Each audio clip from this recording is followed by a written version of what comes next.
Hello friends, आज की class में पढ़ने वाले हैं मेथड ओवरराइडिंग क्या होता है, मेथड ओवरराइडिंग कहाँ यूज में आता है, क्यों यूज में आता है और क्या इसके एप्लीकेशंस है। जैसे कि हमने प्रीवियस क्लास में इनहेरिटेंस पढ़ा था और स्टार्टिंग में जैसे कि मैंने आपको बताया था कि पहले अगर आप इनहेरिटेंस समझेंगे उसके बाद ही आप मेथड ओवरराइडिंग को अच्छे से समझ पाएंगे। अब इसको समझने से पहले मैंने आपको एक क्लास में बताया था मेथड ओवरलोडिंग के बारे में। तो मेथड ओवरलोडिंग जो होता है वो कंपाइल टाइम पॉलीमॉर्फिज्म कहलाता है। वैसे ही आपका जो मेथड ओवरराइडिंग है वो आपका कहलाता है रन टाइम पॉलीमॉर्फिज्म। मेथड्स हमने प्रीवियस सेक्शन में पढ़ा था। मेथड्स क्या होता है, मेथड्स के दो टाइप मैंने आपको बताए थे, एक होता है मेथड ओवरलोडिंग और एक होता है मेथड ओवरराइडिंग। प्रीवियस सेक्शन में हम मेथड ओवरलोडिंग समझ चुके हैं। आज वाले सेक्शन में हम पढ़ेंगे मेथड ओवरराइडिंग के बारे में, जो कि होता है रन टाइम पॉलीमॉर्फिज्म। पॉलीमॉर्फिज्म का मतलब होता है मैनी फॉर्म्स। पॉलीमॉर्फ टर्म को अगर मैं डिवाइड करता हूं तो एक होता है पॉली और एक होता है मॉर्फ। पॉली का मतलब होता है मैनी और मॉर्फ का मतलब होता है फॉर्म्स, तो मैनी फॉर्म्स दैट मींस एक ही चीज के डिफरेंट फॉर्म्स। अब इस पर्टिकुलर चीज को समझते हैं प्रैक्टिकली। तो मेथड ओवरराइडिंग का मतलब एक्चुअल में क्या होता है कि जब आप एक क्लास को इनहेरिट करते हैं दूसरी क्लास के अंदर, यानी कि एक सब क्लास है और एक पेरेंट क्लास है, ठीक है। तो मैंने क्या करा है, सुपर क्लास को इनहेरिट किया है सब क्लास के अंदर। तो अब मैं सब क्लास के अंदर सुपर क्लास के जितने भी मेथड्स हैं, फंक्शंस हैं, वेरिएबल्स हैं, फील्ड्स हैं, उन सबको एक्सेस कर सकता हूँ, इनहेरिट कर सकता हूँ। अब उसके साथ साथ ये तो हुआ इनहेरिटेंस। अब उसके साथ साथ मैं उनके डिफाइंड मेथड्स को भी ओवरराइड कर सकता हूँ।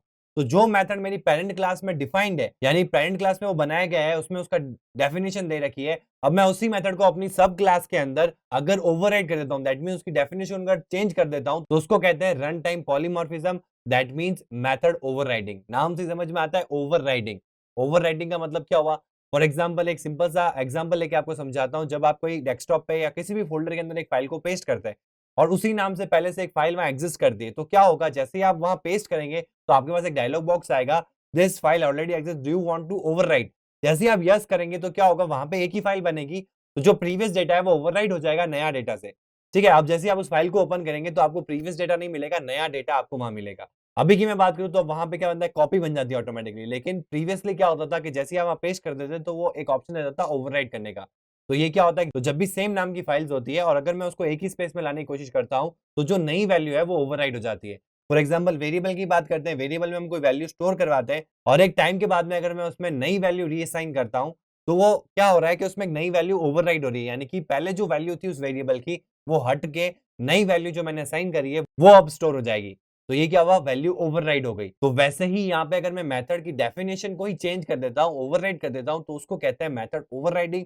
और ये एग्जिस्ट कब करता है, जब हम कोई क्लास को इनहेरिट करते हैं हमारी प्रेजेंट क्लास के अंदर, तो हम उसके जितने भी मेथड्स हैं पेरेंट क्लास के अंदर उनको एक्सेस कर सकते हैं और साथ ही साथ उन सारे मेथड्स को मैं ओवरराइड भी कर सकता हूं। ठीक है, जैसे कि आप देख सकते हैं सब क्लास यानी कि child class has the same method as declared as the parent class, it is known as method overriding. मतलब उस पर्टिकुलर क्लास के अंदर अगर मैं उस मेथड को कॉल करूंगा तो वो वाला मेथड कॉल किया जाएगा, जो पेरेंट क्लास में वो मेथड कॉल नहीं किया जाएगा। एंड उस मेथड को मैंने बनाया नहीं है, वो मेथड एज इट इज जो मैंने पेरेंट क्लास में बना रखा है वो ही ओवरराइड हो रहा है। बस हम क्या कर रहे हैं, उसकी डेफिनेशन चेंज कर रहे हैं। तो इस क्लास का जब मैं ऑब्जेक्ट कॉल करके इस मेथड को कॉल करूंगा, तो क्या होगा, जब जैसे ही मैं इस क्लास का इंस्टेंस क्रिएट करूंगा और इस मेथड को कॉल करूंगा, तो जो ओवररिडन वैल्यू है या ओवररिडन सेट ऑफ इंस्ट्रक्शन है वो एग्जीक्यूट होंगे। पेरेंट क्लास में सेट ऑफ इंस्ट्रक्शन एग्जीक्यूट नहीं होंगे। लेकिन अगर मैं पेरेंट क्लास के ऑब्जेक्ट को इनिशिएट करता हूं, यानी उसके इंस्टेंस को क्रिएट करता हूं और उस मेथड को कॉल करता हूं, तो उसके सेट ऑफ इंस्ट्रक्शन एग्जीक्यूट होंगे। तो आप यहां देख सकते हैं मेथड एक ही है, लेकिन दोनों मेथड के ऊपर अलग-अलग काम हो रहा है, यानी कि एक ही चीज के दो अलग-अलग फॉर्म्स क्रिएट हो गए।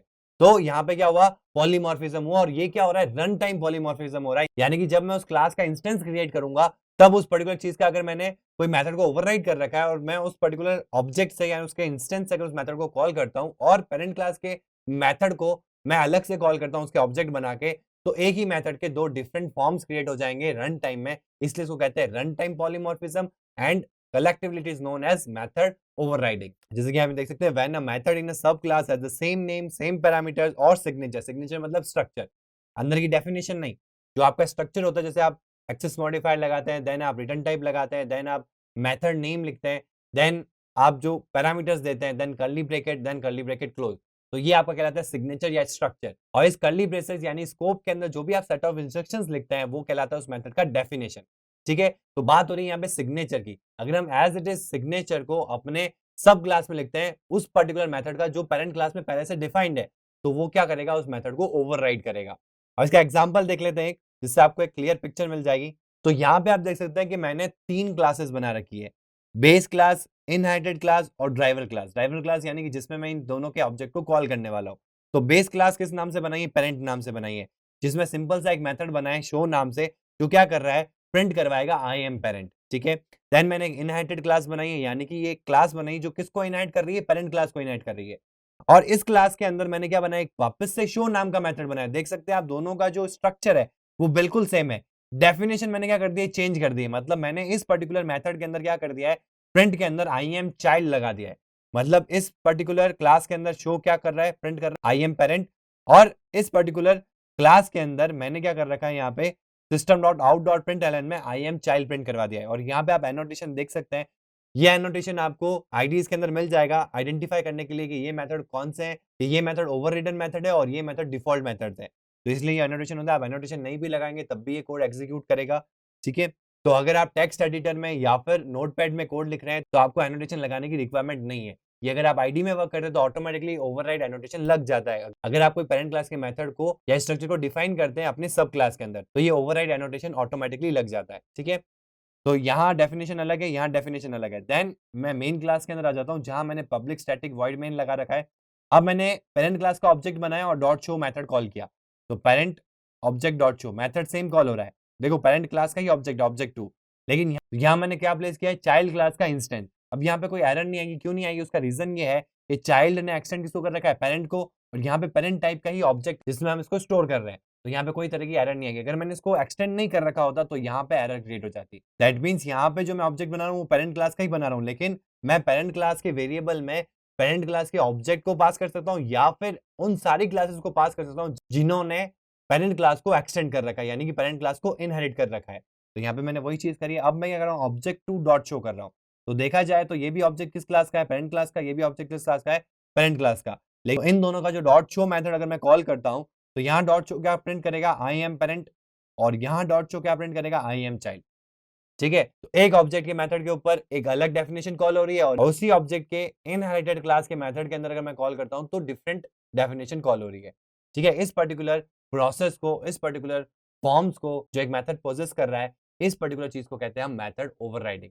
अब इसको प्रैक्टिकली इंप्लीमेंट करके देखते हैं आईडी के अंदर। तो सीधा चलता हूं मैं आईडी के अंदर। तो यहाँ मैंने एक प्रैक्टिस क्लास बना रखी है और इसने किसको एक्सटेंड कर रखा है? क्लास ए को। तो क्लास ए को चल के देखते हैं। तो क्लास ए में मैंने सिंपल सा एक मेथड बना रखा है ऐड नाम से, जो क्या रिटर्न कर रहा है? दोनों का एडिशन रिटर्न कर रहा है। अब मैं आ जाता हूँ वापस प्रैक्टिस क्लास के अंदर, जहाँ पे मैंने एक public static void main method बना रखा है। इसके अंदर हम एग्जीक्यूशन स्टार्ट करेंगे। तो सबसे पहले अगर मेरे को इसको यूज करना है, इसके कोई भी पेरेंट क्लास के वेरिएबल को यूज करना है, तो मेरे को पहले इस क्लास का एक ऑब्जेक्ट क्रिएट करना पड़ेगा, क्योंकि मैं एक स्टैटिक मेथड के अंदर हूँ, इसलिए मेरे को इसका ऑब्जेक्ट बनाना पड़ेगा। अब अगर मैं प्रैक्टिस डॉट करता हूं, तो जैसे ही मैं डॉट करता हूं तो ऐड मेथड मिल रहा है। ये मैंने आपको बता रखा है इनहेरिटेंस के अंदर। तो इसके थ्रू मैं एडिशन परफॉर्म कर सकता हूं एक पेरेंट क्लास के मेथड का, ठीक है? तो पेरेंट क्लास के अंदर एडिशन मेथड बना रखा है, उसको मैंने यहाँ पे कॉल कर दिया है। तो ये तो सिंपल चीज हो गई। अब मैं क्या करने वाला हूँ? यहाँ पे एक और चीज करने वाला हूँ। मैंने यहाँ पे एक मेथड बनाना है पब्लिक। जैसी डिक्लेरेशन मैंने यहाँ इस क्लास के अंदर करी, सेम डिक्लेरेशन मैं कहाँ करने वाला हूँ? यहाँ पे करने वाला हूँ। Add int a comma int b, void नहीं ये, ठीक है? तो यहाँ हम रिटर्न कर देते हैं a इंटू b। अभी के लिए इसको मैं कमेंट करता हूँ और हम क्या करने वाले हैं? इसकी वैल्यू को एक बार ऐड की वैल्यू को प्रिंट करवाते हैं। मैं आपको ये बताना चाहता हूँ कि ऐड की जो वैल्यू है वो चेंज हो गई, मतलब डेफिनेशन चेंज हो गई है। उसके लिए पहले ऐड की पुरानी जो वैल्यू है वो दिखाऊंगा, फिर जो नई हमने डेफिनेशन दी है वो दिखाऊंगा। तो पहले हम क्या करते हैं? यहाँ पे system dot out dot println, या फिर ये चीज हम वहीं लगा देते हैं उस मेथड के अंदर। बट इस मेथड के अंदर जाते हैं और यहाँ पे रिटर्न से पहले println some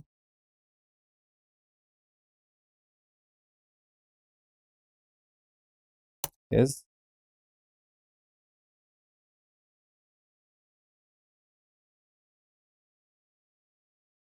a plus b।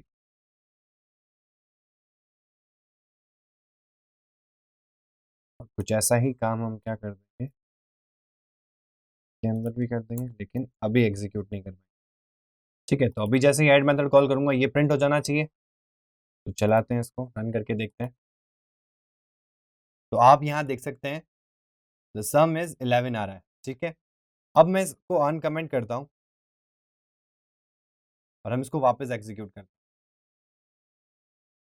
तो अब क्या आ रहा है, द सम इज 30 आ रहा है।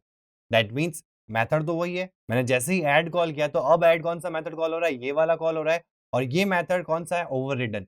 अब ओवरराइड मैंने कर दिया इस मेथड को, ये मेथड मैंने बनाया नहीं है, ये मेथड ओवररिडन है। आप चाहो तो यहाँ पे एनोटेशन लगा सकते हैं, एट द रेट ओवर। तो ऐसा इसका एनोटेशन होता है जावा के अंदर। और जब हम एंड्रॉइड के अंदर भी प्रोग्रामिंग करेंगे तो हम कुछ ऐसे मेथड को ओवरराइड करेंगे तो उनके ऊपर आपको एक ऐसा एनोटेशन देखने को मिलेगा। ठीक है, तो ये मेथड जो है उसकी डेफिनेशन मैंने चेंज कर दी है। डिक्लेयर कहाँ कर रखा है, पेरेंट क्लास में कर रखा है। ठीक है, अभी एक और एग्जांपल लेके हम समझते हैं इसको। मैंने क्लास बी भी बना रखी है यहाँ पे,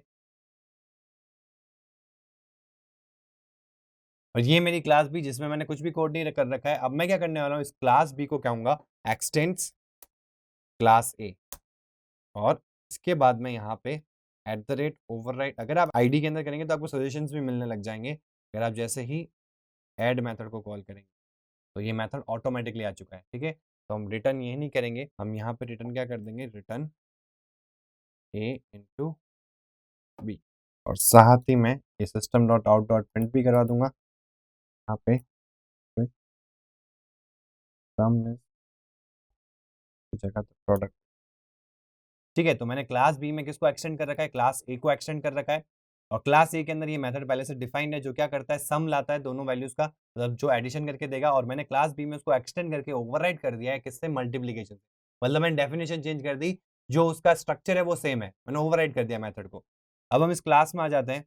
ये हमने पहला एग्जाम्पल देखा था, अब इसको मैं कमेंट कर देता हूँ, इसको हम हटा देते हैं, बी इसकी रिक्वायरमेंट नहीं। ठीक है, अब मैं यहाँ पे दो ऑब्जेक्ट बनाऊंगा, class A, class A, then A dot add 5,6। तो अगर मैं ये मेथड को कॉल करता हूं तो क्या होना चाहिए, ये वाला मेथड कॉल होगा। ठीक है, वापस आते हैं इसके अंदर। अब मैं क्या करने वाला हूँ, क्लास ए का फिर से एक इंस्टेंस बनाने वाला हूँ, लेकिन अब किसके थ्रू बनाऊंगा मैं, क्लास बी से। क्योंकि क्लास बी ने किसको एक्सटेंड कर रखा है, क्लास ए को कर रखा है, तो हम उसका इंस्टेंस भी यहाँ प्लेस कर सकते हैं। तो न्यू क्लास बी। ठीक है, एंड देन मैं क्या करने वाला हूँ, बी डॉट ऐड। इस बार मैं यहाँ पे 5,6, देखो दोनों में वैल्यूज सेम डाल रहा हूँ, दोनों में वैल्यूज आनी सेम चाहिए, लेकिन आएगी अलग। क्यों आएगी, क्योंकि यहाँ पे ऐड मेथड कौन सा होगा, क्लास बी का कॉल होगा, ये वाला मेथड कॉल होगा। और इसमें कौन सा कॉल होगा, ऐड मेथड ए वाला होगा। तो एक में एडिशन प्रिंट होगा और एक में मल्टीप्लीकेशन प्रिंट होगा। तो रन करके देखते हैं।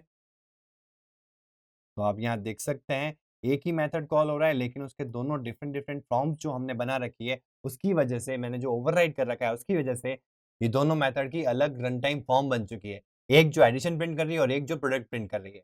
तो इस पर्टिकुलर चीज को कहते हैं मेथड ओवरराइडिंग। तो आज की